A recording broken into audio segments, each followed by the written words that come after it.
Assalamualaikum warahmatullahi wabarakatuh. Kami dari kelompok 1 Prodi Pendidikan Matematika kelas A akan mempresentasikan hasil kerja kami tentang unsur-unsur pendidikan. Sebelumnya saya akan memperkenalkan anggota kelompok kami. 1. Yuswatu Rusda dengan NIM 202035001. 2. Erika Safiana dengan NIM 202035002. 3. Marsa Irfan Kurniawan dengan NIM 202035003.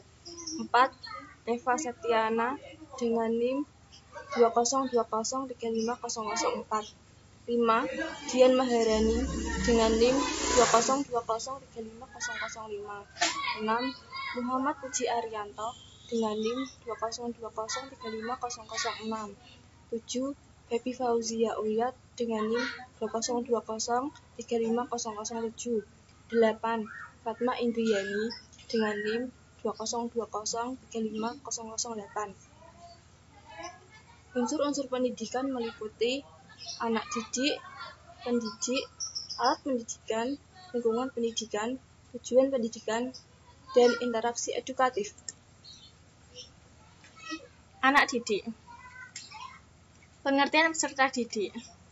Berdasarkan UU SPN nomor 2 tahun 1989, peserta didik yaitu anggota masyarakat yang berusaha mengembangkan diri melalui proses pendidikan pada jalur, jenjang, dan jenis pendidikan tertentu. Dalam pengertian umum, peserta didik adalah setiap orang yang menerima pengaruh dari seseorang atau sekelompok orang yang menjalankan kegiatan pendidikan. Sedangkan dalam arti sempit peserta didik adalah anak, pribadi yang belum dewasa, yang diserahkan pada tahap tanggung jawab pendidikan. Jenjang peserta didik dalam dunia pendidikan formal. Yang pertama ada PAUD, TK, SD atau MI, SMP atau MTS, SMA atau MA atau SMK, dan yang terakhir adalah perguruan tinggi. Pendidik. Pendidik ialah orang yang bertanggung jawab terhadap pelaksanaan pendidikan dengan sasaran peserta didik.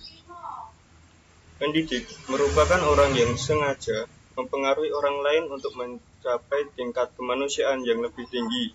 Dengan kata lain, pendidik adalah orang yang lebih dewasa, yang mampu membawa peserta didik ke arah kedewasaan. Secara terminologis, pendidik adalah tenaga kependidikan yang berasal dari anggota masyarakat yang mengabdikan diri dan diangkat untuk menunjang penyelenggaraan pendidikan yang berkualitas sebagai pendidik, tutor, instruktur, fasilitator, dan sebutan lain yang sesuai dengan khususnya, serta berpartisipasi dalam menyelenggarakan pendidikan. Tugas guru sebagai seorang pendidik. 1. Instruksional. Sebagai pengajar, guru bertugas merencanakan program pengajaran, melaksanakannya, serta melakukan penilaian. 2. Edukator. Sebagai pendidik, guru bertugas mengarahkan peserta didik pada tingkat kedewasaan yang berkepribadian sempurna. 3. Manajerial. Sebagai pemimpin, guru bertugas memimpin dan mengendalikan diri sendiri, peserta didik, dan masyarakat terkait, menyangkut upaya pengarahan, pengawasan, pengorganisasian, pengontrol, partisipasi atas program yang dilakukan. Alat pendidikan. Alat dan metode pendidikan adalah segala sesuatu yang dilakukan ataupun diadakan dengan sengaja untuk mencapai tujuan pendidikan. Alat pendidikan. Berbagai alat dan media pembelajaran yang dapat mengembangkan lingkungan pembelajaran menjadi lebih kondusif dan efisien. Contoh, spidol, papan tulis, buku, komputer, alat peraga. Metode pendidikan. Kerangka kerja atau langkah-langkah yang disiapkan untuk menyajikan pendidikan agar lebih efektif dan efisien. Contoh, metode ceramah dapat digunakan untuk mengajarkan pembelajaran teori. Oke, unsur yang selanjutnya adalah mengenai lingkungan pendidikan.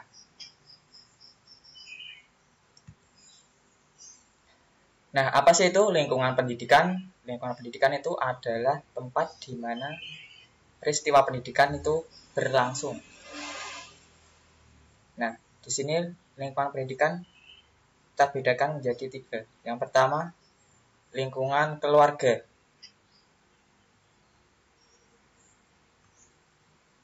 Nah, di dalam lingkungan keluarga ini nanti seseorang bisa mendapatkan pengalaman pertama saat masa kanak-kanak.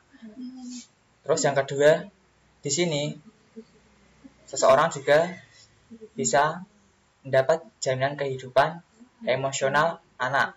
Selanjutnya menanamkan dasar pendidikan moral dan juga peletakan dasar-dasar pendidikan agama bagi anak. Nah, karena di dalam lingkungan keluarga, orang tua sangatlah berperan penting dalam membangun moral dan juga kehidupan emosional anak, sehingga di lingkungan keluarga ini menjadi tolak ukur pertama dalam menuju ke pendidikan yang selanjutnya. Yang kedua adalah lingkungan sekolah. Nah, di lingkungan sekolah ini kita akan mendapatkan pendidikan untuk kelak kehidupan di dalam masyarakat. Yang kedua, kita juga dapat ilmu kecerdasan serta pengetahuan dan dapat ilmu dimengerti juga. Nah, di sini seorang peserta didik dilatih dalam ilmu kecerdasan melalui mata pelajaran maupun mata kuliah yang ditanamkan di setiap instalasi pendidikan formal itu sendiri. Sehingga di sini kita dilatih dalam menciptakan ilmu-ilmu yang lain untuk kelak nanti kita gunakan dalam kehidupan masyarakat. Yang ketiga adalah lingkungan masyarakat. Nah, di dalam masyarakat ini, masyarakat berperan sebagai penyelenggara pendidikan.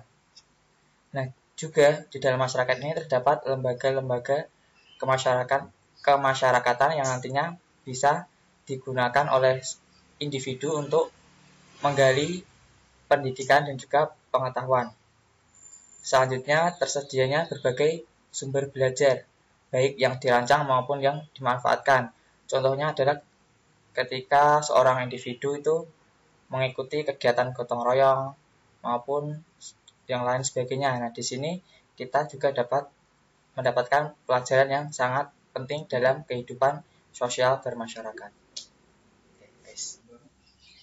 Tujuan pendidikan nasional adalah mengembangkan potensi peserta didik agar menjadi manusia yang beriman dan bertakwa kepada Tuhan Yang Maha Esa, berakhlak mulia, sehat, berilmu, cakap, kreatif, mandiri, dan menjadi warga negara yang demokratis serta bertanggung jawab menurut Undang-Undang Nomor 20 Tahun 2003 Pasal 3. Tujuan pendidikan ada 6.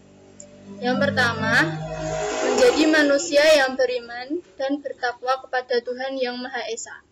Tujuan pendidikan yang pertama ini jelas bahwa iman dan takwa kepada Tuhan Yang Maha Esa adalah faktor penting yang berpengaruh besar pada kualitas sumber daya manusia.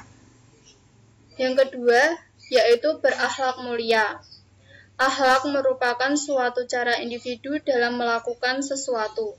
Akhlak mulia adalah salah satu solusi untuk menghindari konflik antar individu. Yang ketiga adalah cakap. Tujuan pendidikan ini penting sebagai tolak ukur kualitas sumber daya manusia suatu bangsa. Yang keempat yaitu kreatif.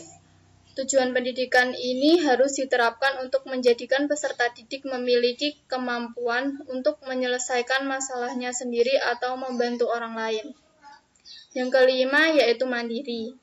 Tujuan pendidikan ini diharapkan peserta didik mampu melakukan segala sesuatu tanpa bantuan orang lain. Yang terakhir menjadi warga negara yang demokratis serta bertanggung jawab.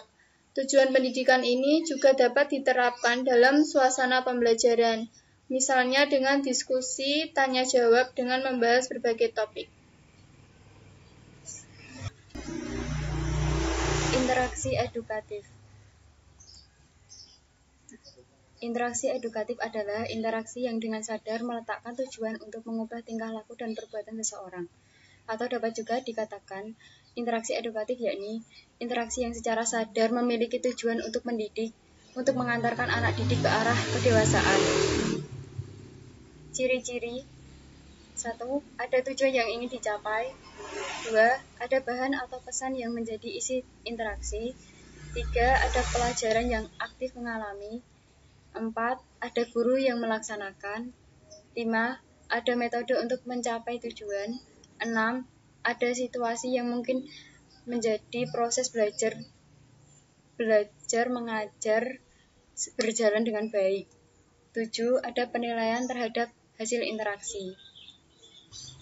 Demikian yang dapat kami sampaikan. Jika ada kesalahan, saya mewakili kelompok 1. Saya minta maaf. Wassalamualaikum warahmatullahi wabarakatuh.